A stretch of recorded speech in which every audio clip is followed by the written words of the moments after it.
On a eu le Pokémon Day, un Pokémon direct cette semaine, et il faut l'avouer, j'avais énormément d'attentes en celui-ci. Des attentes par contre qui étaient très dirigées, très focus en fait sur le remake 5G qu'on attendait tous, mais malheureusement on l'a pas eu. Et ça a été ma première réaction, c'était un peu une déception, j'arrivais pas à être hype par le projet qui a été annoncé, mais quelques jours sont passés, et on va pas rester sur du pessimisme, on va laisser place à l'optimisme, en regardant vers l'avenir, ou plutôt le passé, avec ce nouveau jeu annoncé, Pokémon Legend ZA. Nouvelle disposition pour ce genre de vidéo un peu plus chill, un peu plus tranquille de réaction à des trailers. On va parler avec toujours du montage, mais voilà, on va évoquer quelques théories, quelques idées, quelques attentes sur des jeux annoncés, sur des actus. Bref, aujourd'hui parlons de ce jeu, de ce nouveau jeu Pokémon. Évoquons rapidement un peu ce qui a été dit par rapport aux autres jeux. Alors franchement, pas grand chose qui m'intéresse, à part l'annonce d'un Pokémon Pocket, et je me suis dit quand je l'ai vu, pourquoi on n'y a pas pensé plus tôt? Pourquoi ils l'ont pas fait avant? C'est tellement évident à faire, un système de collection comme de cartes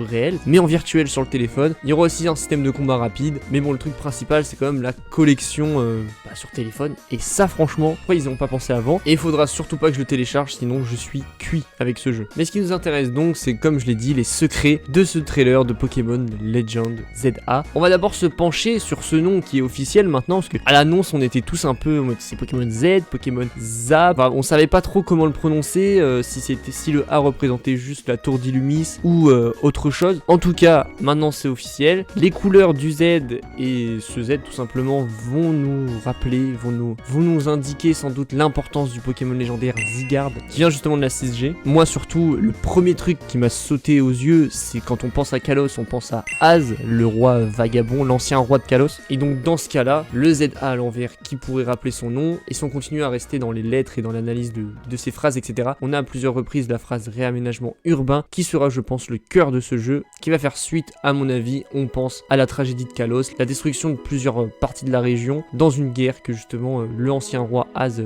a déclenchée avec l'utilisation de l'arme antique qu'il a créée. D'après ce trailer, on peut se poser la question, à quelle époque? Parce que le côté écriture, etc., dessin, fait très révolution industrielle, nous maintient quand même dans le passé, comme les jeux Legend sont censés faire, c'est censé élargir le lore et nous plonger dans le passé des jeux Pokémon. Mais par contre, le côté quand on voit Pikachu donc courir à travers la ville, ça fait très futuriste. Donc à voir, je pense pas que ça sera dans le futur. Je pense juste ça montre un peu l'évolution de la ville, vers quoi elle va mener sans doute à la fin du jeu. C'est le but en fait de la construction de la ville. Comme je l'ai dit à plusieurs reprises, donc oui, on va retrouver la 6G, Kalos en particulier, donc Illumis qui sera le centre du jeu. Et c'est confirmé, on ne voyagera pas dans Kalos.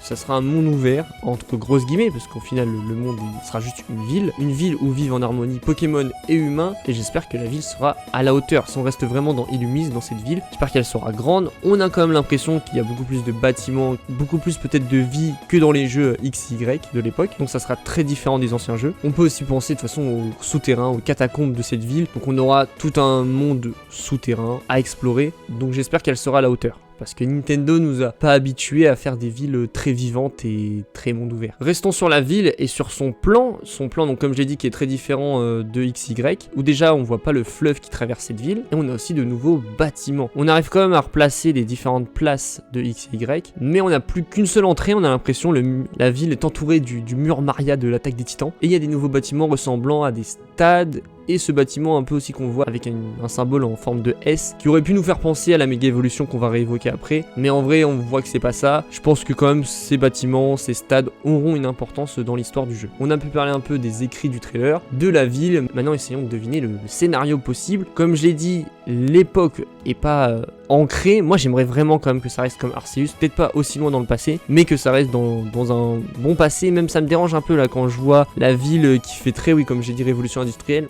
Ça me dérange un peu, on va voir, je laisse le bénéfice du doute. Et pour ce scénario, on peut déjà voir un petit symbole qu'il y a quand on voit les écritures sur les feuilles. Un symbole qui peut nous rappeler l'arme antique, donc comme j'ai pu l'évoquer, utilisée par Az. Donc je pense de toute façon, en basant cette histoire dans le passé à Kalos, on aura l'approfondissement de toute cette histoire-là, et sans doute un nouveau groupe qui va pouvoir rechercher ou récupérer cette arme, et on sera là pour les arrêter. Parlons d'un point fort souvent des jeux, même des jeux qui sont moins bons, on a quand même des personnages qui restent souvent emblématiques par la suite en fait et qui survivent à ces jeux. Ici je pense qu'on en aura de nouveau, surtout que ce qui est bien avec les Legends c'est qu'on peut voir des ancêtres de personnages qu'on connaît, ou même créer des liens etc. Donc c'est des petits secrets qui sont très cool à faire et à teaser. J'ai vu quelque chose qui revenait beaucoup, ça serait un ancêtre à Amaryllis, je crois que c'est ça son nom, qui apparaît dans les versions Rosa, donc Ruby Omega et Saphir Alpha, et on parle d'elle parce que c'est une experte en méga évolution, et on sait, c'est la dernière chose teasé dans le trailer, c'est le retour des méga évolutions. Logique vu que c'est tiré de la 6G. On aura donc des nouveaux Pokémon méga évolués, ça c'est sûr, la meilleure mécanique en vrai qui a été faite. Tout ce qui est terre cristallisation, Dynamax, c'est éclaté, vraiment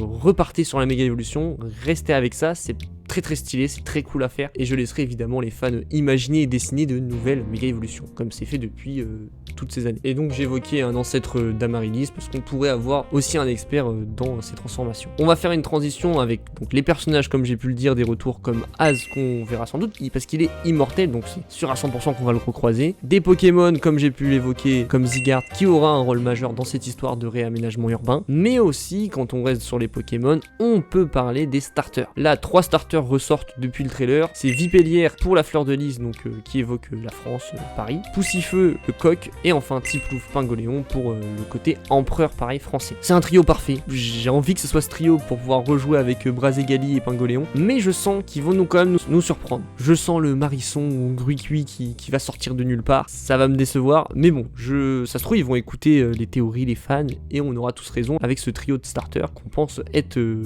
bon. Qui dit de façon Pokémon Legend, avec les starters, on aura sans doute de nouvelles formes, une nouvelle ville. Il y en a beaucoup qui parlent par exemple des Arbis qui voudraient indiquer le nom de cette nouvelle région, enfin de cette nouvelle région. En gros, l'ancien nom de Kalos, comme Isui était l'ancien nom de Sinnoh, là on aurait un ancien nom pour Kalos. Moi, tout ce que je vois quand je pense à ça, c'est que les starters auront une nouvelle forme et ça peut être très cool. Je pense qu'on a à peu près fait le tour. De toute façon, j'en reparlerai sans doute sur la chaîne de ce jeu quand on aura plus d'infos. J'espère tout de même qu'on aura quelque chose pour cette année 2024 parce que ce jeu est donc annoncé pour 2025, courant 2025, sans doute sur la nouvelle console Nintendo et en plus sur la Switch actuelle, donc en mode sur les 2 générations. Je le répète, mais j'espère vraiment qu'on aura aussi quelque chose pour cette année, même si ils ont raison de prendre leur temps. Je suis content qu'ils prennent leur temps, qu'ils nous le fassent pour l'année prochaine sur la nouvelle console Nintendo à pleine puissance. Sur ce, j'espère que la vidéo t'a plu, n'hésite pas à t'abonner, j'ai plus qu'à te dire à très vite pour d'autres vidéos.